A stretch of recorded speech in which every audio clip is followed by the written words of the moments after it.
And don't go too far, because that is what we have aligned you this morning to let you know what is happening, and also not forgetting that we're having our morning report where we'll be informing you what has been happening. And of course, being a Monday, you know, the holiday or the weekend has been so long for some of the people, and some of us, you know, the weekend we just hear of it, and it's like they do say that it's a few ones thing. Of course, being that way, and then here is where you need to be. And remember that this is Ndizi TV Africa and this is the Morning Buzz, and ensure that you can be following us on social media platforms. That is Ndizi TV Africa on YouTube, Ndizi TV Africa on Facebook, TikTok, Instagram, and X as Ndizi TV Africa. Not forgetting that you can be able to have a conversation with us via our WhatsApp number 0711 and 19 and 9890. Not forgetting that you can be able also to send our SMS number an SMS through our SMS number 521575, and that's where we'll be having our conversations going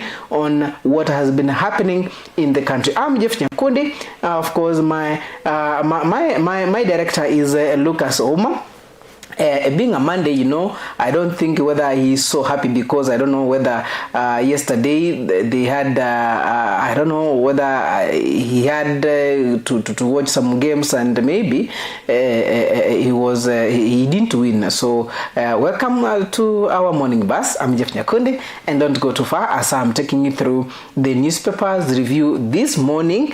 And welcome, of course, as we take a look on what has been happening on our newspapers. As we start from the Standard newspaper, later on we'll look at the Daily Nation, People's Daily, the Star newspaper, Taifa Leo, as well as Business Daily, so that we can people to see how has the shilling done over the weekend and also since last week, and what has been happening. As we kickstart this from the Standard newspaper and also the Standard newspaper, the main headline there is about Raila reincarnate, and the photo there we can be able to see is of that Winnie Odinga, and it says that the pig lip Winnie Odinga has burst onto the national stage, igniting a succession battle that could redeem or fracture the Odinga political empire. Her fiery doubts at the ODM's 20th anniversary in Mombasa energized supporters and unsettled rivals, signaling her intent to shape a party already split by competing camps. And with Raila gone, ODM faces its most volatile moment in a decade, an aging Oburu at the helm, rising factional tension, and a bold new contender challenging the old order. Winnie's next move could determine the party future. That is a story published on page 2 and also page 3. Remember, this is what has been happening over the weekend. That is during the ODM at 20, the celebration that took place in Mombasa since Thursday, Friday, and also Saturday, as well as yesterday. And what Winnie Odinga mentioned is that when it comes to the matter of broad-based government, the people of ODM entrusts one person with the management of that relationship. That person was Baba Raila Amolo Odinga. That is, that relationship is complicated. That is Winnie Odinga's statement during his remarks during the ODM at 20, and the celebrations were under they were happening at Mombasa County. And remember the sentiment afterwards. It has been who is doing what and who will be doing what to make ODM work out. Remember, after his sentiments, then the party leader now, Oburu Odinga, came out and said that the issues that are in the party as the ODM party leader, now I'll be talking to my daughter in our local way, the way we do conversations, and that is what he mentioned when he was giving his remarks. And remember, Baba was it was a celebration of ODM at 20, and also remembering what Baba has done since since ODM was born in the year 2005. And of course, we saw those dignitaries who attended the dinner, the ODM ODM party dinner led by the President William Samoei Ruto and the likes of Amos Wako and other former ministers who were in power that time. They just said or gave some statements on how ODM was born and what has been happening since then up to now, and how they got the symbol of ODM. Remember when we were having our constitution vote, that is the year 2005, we had a banana and an orange, and then the ODM took the orange to say no, and also the banana was for the yes, and that is what encouraged and happened to for them to have that symbol as ODM as it has been. And of course it has been orange, and that has been the color of the party. And of course let's wait and see what is going to take place during this time that the ODM is now trying to organize its house. And also there is some inside conflict that we can be able to see clearly from the statement that some leaders gave during their statement, actually during their statement during the ODM at 20 celebrations. The likes of Junet Mohammed, the likes of Edwin Sifuna, who is also the Secretary General of the party, and what has been transpiring in the party. Remember, most of them have been saying we are in the product-based government, and Win Odinga's category said that the relationship in that is has been in ODM and also in the broad-based government, the person who understood it better was Baba Raila Amolo Odinga, and now when Baba is no more, then that relationship is complicated. Let's wait and see what will be happening as we move on. Elsewhere, as we go through the daily newspaper, of course, it's a similar story published as the main headline in the Daily Nation. Of course, they say that the war within, that is the war within the party of ODM, and it's a politics. Raila's daughter demands national delegates convention to pick party leaders, and that is when he mentioned that there are some people inside there. Actually, as I quote her, that there are people, party leadership cannot be something that can be a pillow talk, something that people will be going to bedroom with, and they need to have a discussion. And then she's demanding the national delegates convention to pick new party leaders. And elsewhere, that is the war within. When he's had tackle on Oburu during ODM gala reveals family tensions, and of course the photo we are seeing there a little bit up is the photo of Win Odinga, and besides there is that of Oburu Odinga, that is the party leader now for ODM, and where he is mentioning that what Winnie said is the product-based relationship is complicated. Those managing it now, are they capable? That's a question, because it's only one, Baba Raila Amolo Odinga, who could manage it. That is the statement by Win Odinga. Elsewhere, Oburu Oginga, that is now the party leader for the ODM, is saying that it is Raila who left us in the broad-based government. If it comes to 2027, we shall look at it the best person to talk with, or to talk with, or go it alone. That is Oburu Odinga. And also that is a dispute, and this is a story published on page 4 and 5. The EALA member of parliament, Win Odinga, the daughter of the former prime minister, that is Raila Amolo Odinga, on Saturday questioned the competence of her uncle, that is Dr. Oburu Oginga, to lead ODM, even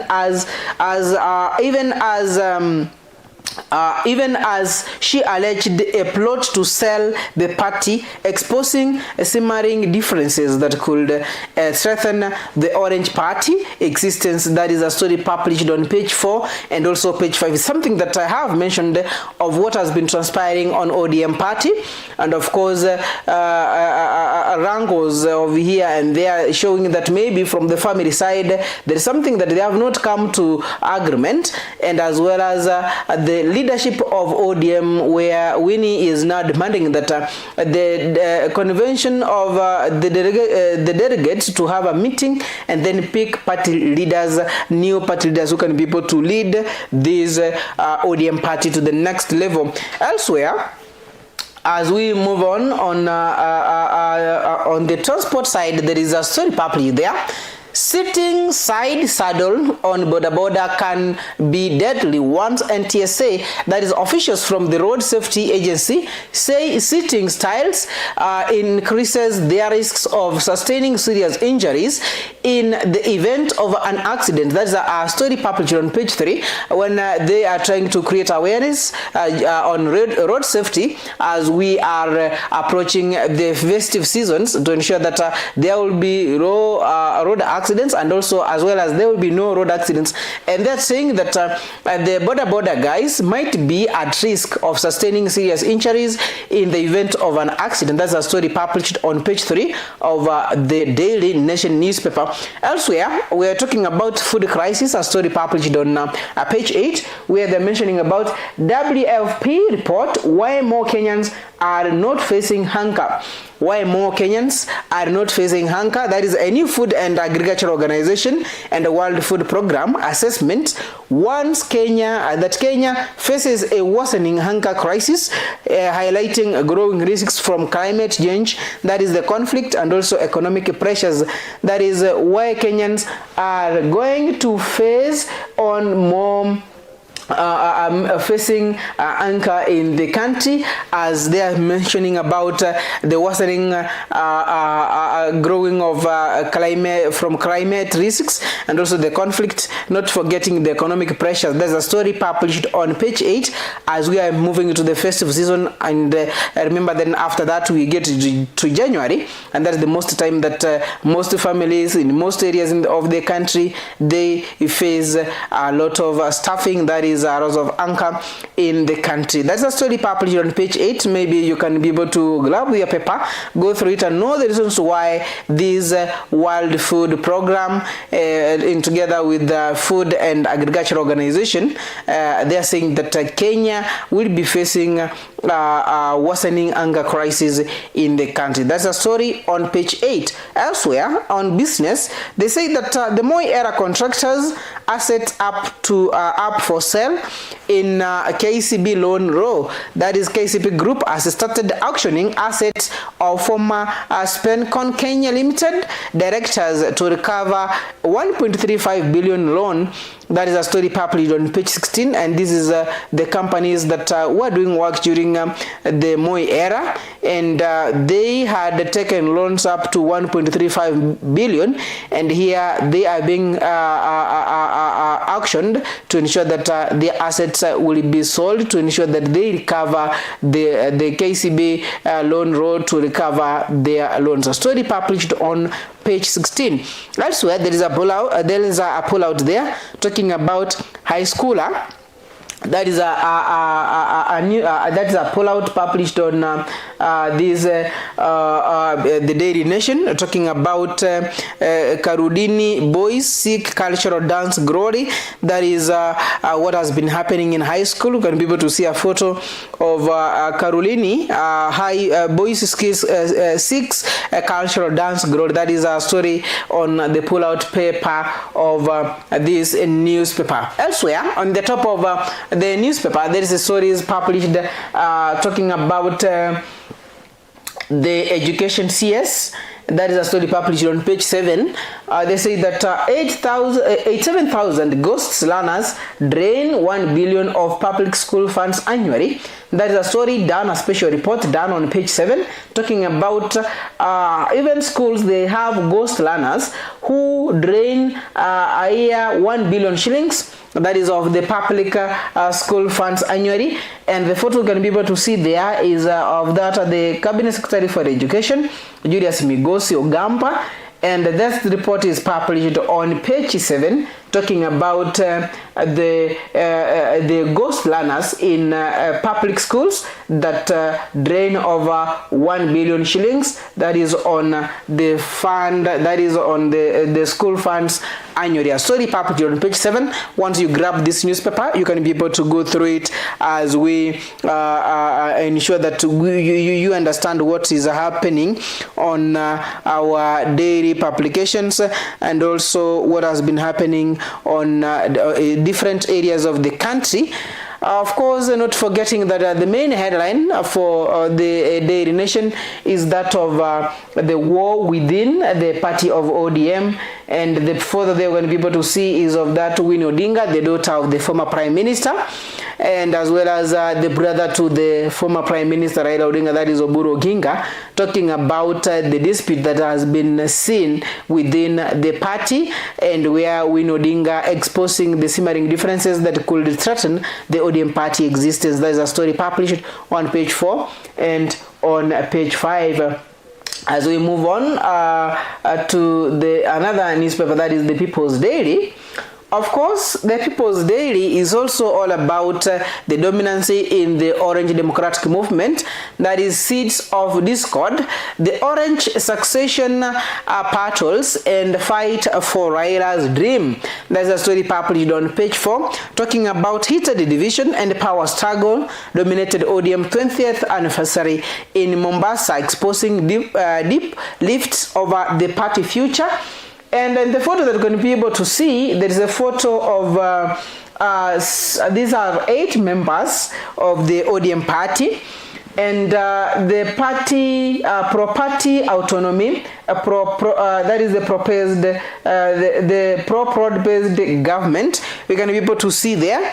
That is the pro-party autonomy, where we're going to be able to see Edwin Sifuna, and also James Orengo, Winnie Odinga, and Godfrey Ososi. Elsewhere, on the other side, on the broad-based government, that is Gladys Wanga, Hassan Joho, who is also the CS, and also Abdulswamad Sharif Nasir, the governor for Mombasa County, and Zamzam Mohammed, that is a member of parliament. This is now the fight that we are seeing on those who are speaking on what we call the pro-party autonomy. We led by Edwin Sifuna, who is the senator for Nairobi County, James Orengo, the governor Siaya County, Godfrey Ososi, and also Winnie Odinga, and who happens to be the daughter of the former Prime Minister Raila Odinga, who was the party leader of ODM. These 4 duos are fighting that the party should be standing on its own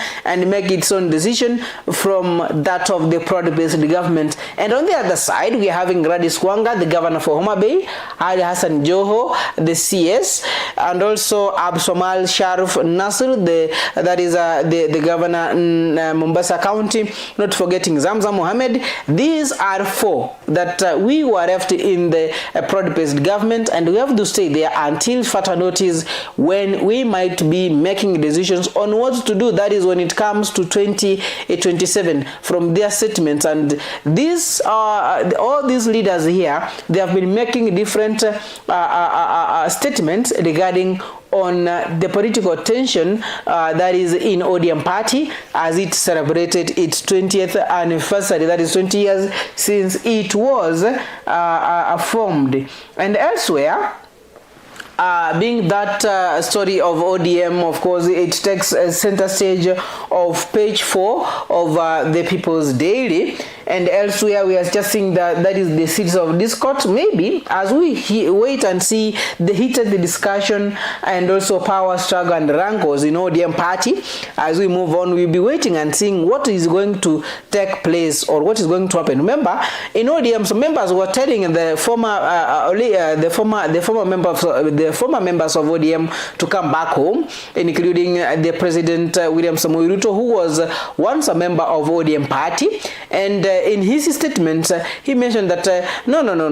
Of course, already I'm in broad-based government and already I've attended this, so it means that I'm home. And even mentioned that how he was sleeping well without any tension during the 2022 elections, that his brigade was not doing the same, but he knew that he was aware of what he was fighting for. And that was some of the statements made by some of the leaders who attended the ODM celebrations at 20. Elsewhere, on the top of these People's Daily, there is a story published on page 8 talking about the capitation for schools, and that is in Ndindi Nyoro. Ndindi Nyoro, the Kiaru Member of Parliament, talking about the state wants to slash capitation for schools, and that is the report that has been published on page 8. And from the reports we have been seeing that the capitation will be slashed from the over 20,000 shillings that has been sent to school to around 12,000. That is almost a half of the money that has been sent to schools. And that story has been published on page 8. You can be able to grab this paper as you try to see what Ndindi Nyoro says, as he mentioned that the state wants to slash capitation for schools. A story published on page 8. And of course the main headline is about the orange, that is the orange succession battle and fights for the Raila's dream. A story published on page 4. As we move on to the Star newspaper, of course there is a story published on the Star newspaper this Monday, talking about the cheap imports killing Kenyan's Juakali sector. Talking about the cheap imports killing Juakali, that is the Kenyan's Juakali sector. That is, China is the mass source of imports into the country, and that has been seeing that it is killing the Juakali sector in the country. Remember, most of the usable items in the country nowadays, they are being imported from China, and this is being seen that to be killing the Juakali sector in the country, where the common mwananchi has been running to save him or herself from the businesses that is trying to run up and down to ensure that at least this person gets something to feed the family and also to pay the bills he or she wants. That is story published on page 4 and also page 5. And elsewhere, just besides it, there is a story published about the Fitch predicts good tidings for Kenyan investors in bank stocks. That's a story published also on page 5 of this newspaper. And they're talking about the Fitch predicts good tidings for Kenyan investors in the bank, that is in the bank stocks. Elsewhere, there is a crisis. Of course, we have been seeing stories, or we have been seeing pictures from Naivasha. That is, the flooding leads to submerged homes, sparkling health crisis. That is from Naivasha. What we have been seeing there is almost a month now, that the water from Lake Naivasha is trying to take its space, and to some extent it has taken up to the areas that where people have been living, and also submerged by submerging the area. People cannot walk there freely, and now they're talking about how disasters it can be able to turn, and maybe some people might be getting sick from the water-related infections or diseases, as the government is being looked at more. So the county government of Nakuru, to ensure that it changes everything, and or it makes people to evacuate from that place completely, as many are claiming that they had bought that land and then they have set up their homes to stay, but now things are not working out, since now Lake Naivasha had realized that it has to cover its space, and also it's the water that is overflowing, and also to the land that sometimes back there was nothing like water in that area. And as we move on the top of this newspaper, that is the Star newspaper, the interview, that is the Kenya amplifies Africans collective insurance globally. That is a story published on this that is on the Star newspaper. Elsewhere, they're talking about news. Ruto turns to members of parliament to enact the 1.5 trillion infrastructure fund. Story published also on the Star newspaper, talking about what the president has instructed the members of parliament to do, that is to enact a bill of 1.5 trillion infrastructure, that is infrastructure fund. That's a story published on page or actually on this the Star newspaper. and it's something that you may need to know. Why exactly is the president pushing for this? And where is this money going to where is the government going to get this money, as it is terming it to be used for infrastructure more so in the country, trying to develop different areas of the country? That is a story published on this Star newspaper. And of course, the main headline here has been about the China is the main source of imports into the country, as they are talking about the cheap imports killing Kenyan's jua kali sector. A story published on page 4 and also page 5 of the Star newspaper. Elsewhere, as we move on, that is looking into the Taifa Leo. Taifa Leo, what has been published there, of course, a story of ODM, as William Samoei Ruto is seen to be seducing ODM, as they say that Ruto atongoza ODM, rais achukua hatua hiyo baada ya tofauti kali kuzuka chamani kuhusu namna ya kushughulikia uchaguzi wa mwaka 2027.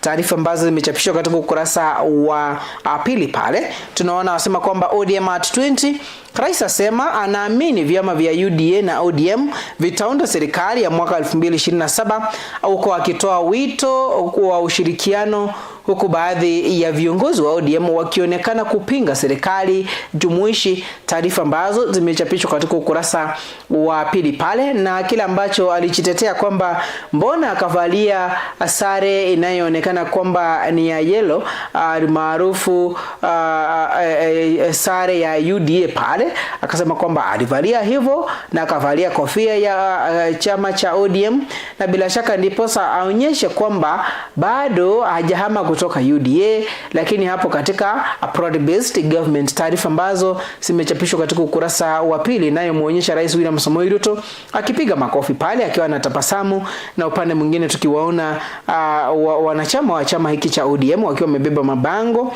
akisema kwamba ni Chungwa Nation, wengine wakisema kwamba asante baba, mabango yanayo taarifa mbalimbali pale.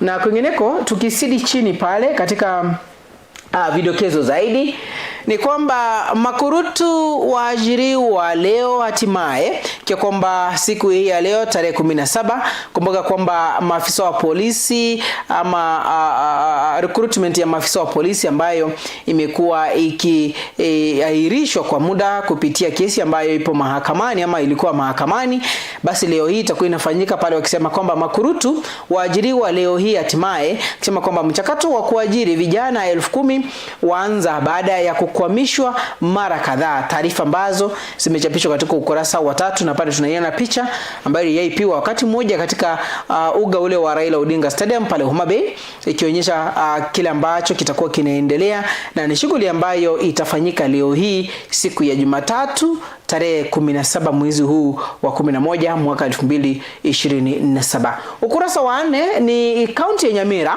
inaangaziwa tena pale. Nyaribo tena roho mkononi. Gavana wa Nyamira hana nafasi ya kupumua madarakani, pale wabunge ama wale MCA wakimuandama tena, ikiwa inatarajiwa kwamba wiki hii kuna mswada wa kumng'oa mamlakani huyo gavana wa kaunti Nyamira Amos Nyaribo kwa tuhuma kwamba hajafanya kazi ipasavyo na bila shaka matumizi mabaya ya fedha za mwananchi wa kawaida. Ni taarifa ambazo zimechapishwa katika ukurasa wa 4. Utakuwa ukipata gazeti hili ujue mengi zaidi, na picha ambayo tunamuona pale ni ya huyu gavana wakati mmoja akiwa mbele ya seneti katika kamati ile ya seneti ya kuangazia jinsi ambavyo matumizi ya fedha yamekuwa yakifanyika katika kaunti ya Nyamira, na kila ambacho anauliza maswali ni matumizi ya fedha za kaunti, na bila shaka matumizi akitaja kwamba ni matumizi mabaya ya mamlaka, na bila shaka wakitaja kwamba gavana huyu apumui tena madarakani, huku wale MCA wakimwandama zaidi. Ni vita ambavyo vimekuwa vikiendelea katika kaunti ya Nyamira kwa muda sasa. Hebu tungoje tuone ni yapi yale ambayo yataendelea, ikiwa kwamba wanataja wiki hii ambayo tumeianza huenda wakafikisha mswada wa kumng'oa mamlakani pale katika bunge lile la kaunti ya Nyamira. Ukurasa huo wa 4 Upinzani watia juhudi Mbeere North. Gavana Mbarire ataka Gachagua azuiwe kukanyaga Mbeere kwa kampeni, kwa kile ambacho kinaonekana kwamba ni vita vya ubabe kati ya chama cha UDA na chama kile cha DCP katika eneo lile la Mbeere, ambapo kila mmoja anafutia pakwake nani atakayechukua nani atakayeshinda kura kati ya serikali ama kati ya Kenya Kwanza na bila shaka wale wapinzani wa chama cha DCP, ikiwa kwamba wamekuwa wakikita kambi wikendi yote kumpigia debe mgombea wao wa chama cha DCP, na bila shaka wale wagombea wengine wa chama wa Kenya Kwanza nao wakizidi kupiga kampeni pale. Sasa tunaona Gavana Mbarire ataka Gachagua azuiwe kukanyaga Mbeere kwa kampeni, ikiwa ni taarifa ambazo zimechapishwa katika ukurasa wa 4, na ni kampeni ambazo zinaendelea kwa mujibu wa kura za zile ama uchaguzi ndogo ambazo kwa zinafanyika mwezi huu tarehe 27, ikiwa zimesalia siku 20 peke yake uchaguzi huo uweze kufanyika hapa nchini. Na upande wa juu katika gazeti hili la Taifa Leo, kila ambacho tunakiona ni kwamba wanafunzi hewa 87,000 wanaramba mabilioni, ukaguzi waanika wakuu wa elimu wanavyofilisi umma. Taarifa ambazo zimechapishwa katika ukurasa wa 2 pale. Tunayemuona picha ambayo imechorwa pale ama picha iliyopo pale ni ya huyu waziri wa elimu Migoso Gamba, akionekana ni mtu anatoa masharti pale anatamuka, lakini kila ambacho kimeonekana ama katika ukaguzi ambao umefanywa ni kwamba wanafunzi hewa 87,000 wanaramba mabilioni ya fedha, huku ukaguzi ukiwaanika wakuu wa elimu wanavyofilisi umma kwa pesa ambazo zinatumika pale. Taarifa ambazo zimechapishwa katika ukurasa wa 2. Kwingineko ukurasa wa 4, tunamuona ama taarifa ambazo zimechapishwa pale ni yule picha ambayo tunayoona ni ya Francis Atuoli, ambaye ni mwenyekiti wa chama kile cha wafanyakazi cha KOTU humu nchini, akisema kwamba Mchina mchokozi afukuzwe Kenya. KOTU ama ni mwenyekiti wa chama kile cha KOTU ataja mwekezaji wa kigeni anaswa kwa kamera akimpiga Mkenya. Taarifa ambazo zimekuwa zikichapishwa katika ukurasa wa 4 ni picha ama ni video ambayo tumekuwa tukiona katika mitandao ya kijamii ikizambaa pale, ikionyesha mfanyabiashara ama mwekezaji kutoka nchi ya Uchina akijaribu kumzapa makovi Mkenya mfanyakazi katika kampuni yake, kile ambacho kiliendelea mpaka wakati mwingine tukaona kwamba wamesalimiana kuombana msamaha, na yule ambaye aliomba msamaha ni Mkenya, ndiposa aruhusiwe kuendelea kufanya kazi katika kampuni hiyo ya mwekezaji huyu hapa nchini. Lakini kila ambacho Francis Atuoli anasema ni Mchina mchokozi aweze kufukuzwa hapa nchini kwa tuhuma zile ambazo zilikuwa zinaonekana kwamba alikuwa anataka kumpiga. Na ukiangalia video ile ambayo ilikuwa inazambaa pale mitandaoni, alichukua mpaka mabati, ingekuwa ni chuma basi angemuumiza nayo, mabati yale akampiga nayo, lakini hakumkata, na kile ambacho kilionekana kwamba yule Mkenya alikuwa na muhepa kutotaka kupigana naye. Kisha baadaye tukaona kwamba wamesalimiana, picha ambazo zimekuwa tukiziona katika mitandao kwamba wamesalimiana, kile ambacho kinaashiria kwamba wamesameheana, na Mkenya akaomba msamaha ili aendelee kufanya kazi katika kampuni hiyo. Lakini Francis Atuoli anasema hebu aweze kuondolewa nchini, arudi nyumbani kwao. Taarifa kuu ambazo zimeangaziwa katika Taifa Leo ni kwamba Ruto atongoza ODM, akiwa kwamba ni sherehe ambazo zilikuwa zinafanyika pale kusherehekea miaka 20 ya chama cha ODM. Elsewhere, as we move on, apart from that Taifa Leo news stories, let's get to the Business Daily. That is published that is a business newspaper talking about what has been trending in the country, also in business wise. So as we start, that the Nigeria's journeys to acquire Kenyan's Paramount Bank. That's a story. That is the West African banking giant seeks CBK approval. Transaction follows regulatory rise in minimum core capital. That is maybe we may just push it a little bit up so that we can be able to see the publication that talking about the 2.67 billion shillings. That is the Nigerian second largest bank by asset base and capital. That is market capitalization. Zenith Bank is seeking to acquire Kenyan's Paramount Bank and has sought regulatory approvals to proceed with the transactions. The Senate's plan is to enter the East African market through the acquisition in Kenya was reported earlier, but the target bank was not identified. And also the Business Daily has now confirmed that the Senate, is at the advanced stage of securing the regulatory approval to complete the acquisition of the Paramount Bank, and it is keen to conclude the deal with in January. That should it be approved, and the value of the transaction was not disclosed yet.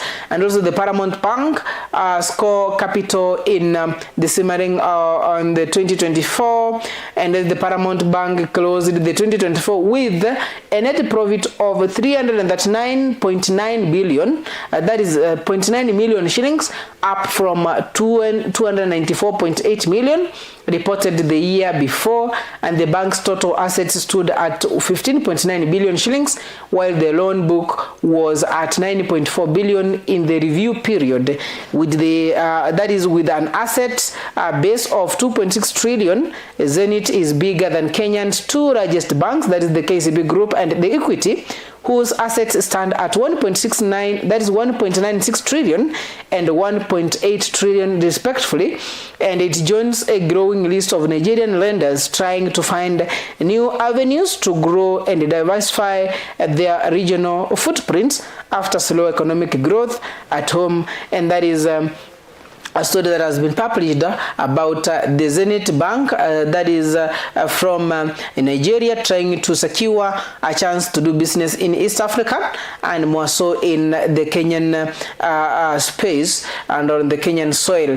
And that's a story published with the Julian Amboko on about the agreements and also the plans and also the rise of Zenith, and they have compared it with the Kenyan two largest banks, that is KCB Bank and also Equity, and they're saying that the Senate Bank has a base of 2.68 trillion, which is bigger. They're saying that it's bigger than the two largest banks in the country, that is KCB and Equity.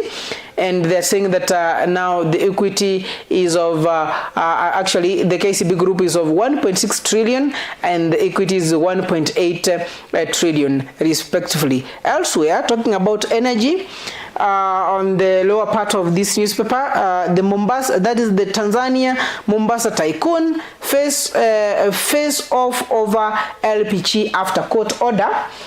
And that's a story published by Philip Munyanga and also John Mutua, talking about the High Court has cleared the Tanzanian business magnate to set up a 16 billion cooking gas plant and a storage facility at the Mombasa port, especially that is escalating the Fishers billionaire in a blow against the tycoon Mohamed Chafa, and also the Taifa Gas investments, that is the ZEZ Limited, got a reprieve after a court struck our petition challenging its construction of 30,000 metric tons of liquid, that is of liquefied petroleum gas, that's LPG, terminals at Dongo Kundu, especially economic zone in the Likoni, Mombasa. And they're saying that the suit had trailed Taifa Gas, with Tanzanian tycoon Rostaman Azizi owns after the energy regulatory gave the firm the nod to build the mega plant in 2022, and also the entry of the business magnate who was named the first dollar billionaire in Tanzania by Forbes in 2013 signal a fierce battle for the control of the Kenyan cooking gas market that remains under the tight leash of Mr. Chafa, a Mombasa-based tycoon petition, and also the court ruled that that having found that issues and the parties in the petition were the same and those in the National Environment Tribunal, that is the NIT, appeals, it followed the petition that was raised judicial, that is the issue having been distributed upon the determination, and also they gave a green light for him to go ahead. That is talking about the Tanzania Mombasa Tycoon face off offer LBG after court order. And elsewhere on the that is on the ticker side, you can be able to see that lending slumps as cash piles in bank rise to record reveals that the commercial bank have raised the cash holding on their books to record levels amidst slow growth in lending to the private sector in a tough economy where businesses and individuals have struggled to service the loans. That is a story published on page 14 of this Business Daily newspaper. Elsewhere, as we just move up on the ticker, talking about the global agencies to set aside 2/3 of jobs for Kenyans. International development agencies will be required to reserve at least 2/3 of jobs for Kenyans to qualify for diplomatic privileges in proposed legal changes that also withdrew their legal immunity from contractual disputes, labor grievances, and also traffic offenses. That is a story published on page 4 on what the government is trying to do to ensure that those investors from different countries, as they come to the country, at least 2/3 of their employees will be the Kenyans from the region and also the area where that organization or that company has been set up. And elsewhere on page 4, men dominate high value M-Pesa transactions. They're saying that men accounted for 61% of mobile money cash that flowed through M-Pesa, Airtel Money, and T-Cash, reflecting male dominancy of Super Earners Club. That is a story published on page 4 talking about it's the men who are leading in transactions or who are dominating in high value M-Pesa transactions. That is from M-Pesa of Safaricom, the Airtel Money of Airtel, and also the T-Cash money that is of Telecom. That from what they have been doing research and what from the statistics, it shows that male dominance of the Super Earners Club. That's a story published on page 4. Also on the top of this newspaper, of course, let's look at the exchange rate, that's the market data. The exchange rate has been, that is Thursday, Friday, was at 129.25, and also Friday it was 129.29, and the exchange rate is negative 0.03%, and that is the shilling to USD, and that is something that has been remaining the same. And talking about the NSE 20 index, that is 0.14. Talking about the NSE 20 index and NSE all share, it has raised from 0.14% to 0.05%. That is and also elsewhere when we are talking about the Nigerian side, that is from it has raised to 1.08%, and also Dar es Salaam it has raised to 0.48%. Not forgetting Johannesburg, that is 1.01%, and also from Uganda it has gone down to, that is negative 0.09%. And elsewhere on page 9 there is an intelligence publication there is saying that automation marks a decisive move towards the tech-driven tax verification, promising speedy and efficiency, but also raising the stakes for taxpayers.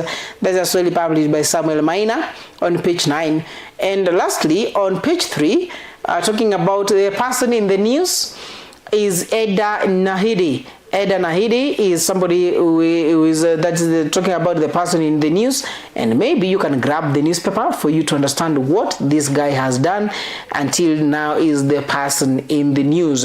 Remember, you can be able to grab this newspaper, that is the Business Daily, at 100 bob Kenyan shillings, 2,000 Tanzanian shillings, and also Ugandan shillings 3,000, and the Rwanda's shilling at 900, so that you can be able to read and also go through what has been happening in the market space for those who like investing.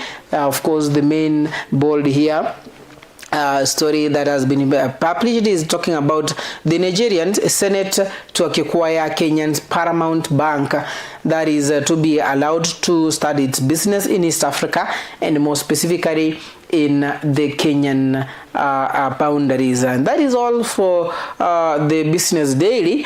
And being that is the story that we have been seeing, or the main story that we've been seeing in the Business Daily, moving onwards, maybe a recap of what we have been seeing from the Standard. We have seen the Raila reincarnate, that is what Winnie Odinga mentioned during the ODM at 20 celebration that took place at Mombasa, talking about questioning the relationship between within the broad-based government, that is between ODM and also that of UD or Kenya Kwanza. Elsewhere, of course, on the Daily Nation, it was the war within, that is between the ODM party, between the ODM party leaders and also the ODM leadership, where Winnie has had a tackle, or goes hard to tackle Oburu Odinga, who is the ODM Gara, reveals the family tensions. And of course, there's something that is seen to be like issues from the family, and also coming to the limelight, that is on the podiums of the politics. Not forgetting People's Daily, of course, they also had a sensation of the Orange succession battle and the fight for Raila's dream, and where we saw that there are 4 pro-party autonomy members, and also the broad-based government, that is talking about Edwin Sifuna, James Orengo, Winnie Odinga, not forgetting Godfrey Ososi, who are trying to say that the party should follow its autonomy. And elsewhere, the broad-based government pros, that is Gladys Wanga of Homapay, Hassan Joho, Abdul Somal, Sharif Nasser, and also Zamzam Mohammed. They are saying that now we have to be where Baba left us. And the stuff, of course, we are seeing the cheap imports killing the Kenyan Juakari sector, the way that the sector has been having issues, and also they're saying that most imports are from China, and this is saying that this sector is going to be collapsing. Elsewhere, that is on Taifa Leo, we saw saying that Ruto atongoza ODM, and trying to talk to the members of ODM, as he is saying that the UDA and the ODM will be forming the government in 2027, something that some of the party leaders or some of the members, they have been seen to be against it. And that is all from from our newspaper review this morning. I'm taking a short break. As I get back, we'll be reviewing the morning report on what has been happening since yesterday, not forgetting the trending stories, and then thereafter we'll be having a discussion with our guests on set today, and we'll be talking about road safety, and we'll be having a guest from Camel Park that is Camel Park Driving School, where we'll be looking at this festive season, what has been happening, and what are we expecting, and drivers to take caution as they are trying to move from one place to another, that is from the cities to home reserves, and also from home reserves to the cities, and ensure that they are being careful as they are moving on the road, to ensure that each and every person is being taken care of. Don't go too far, because it is 30 minutes past 7 a.m. This morning, and this is the Morning Bus. I'm Jeff Nyakundi. I'll be taking a short break. Once back, I'll be informing you what has been trending on our social media platforms, and also the morning report. Don't go too far. I'll be back.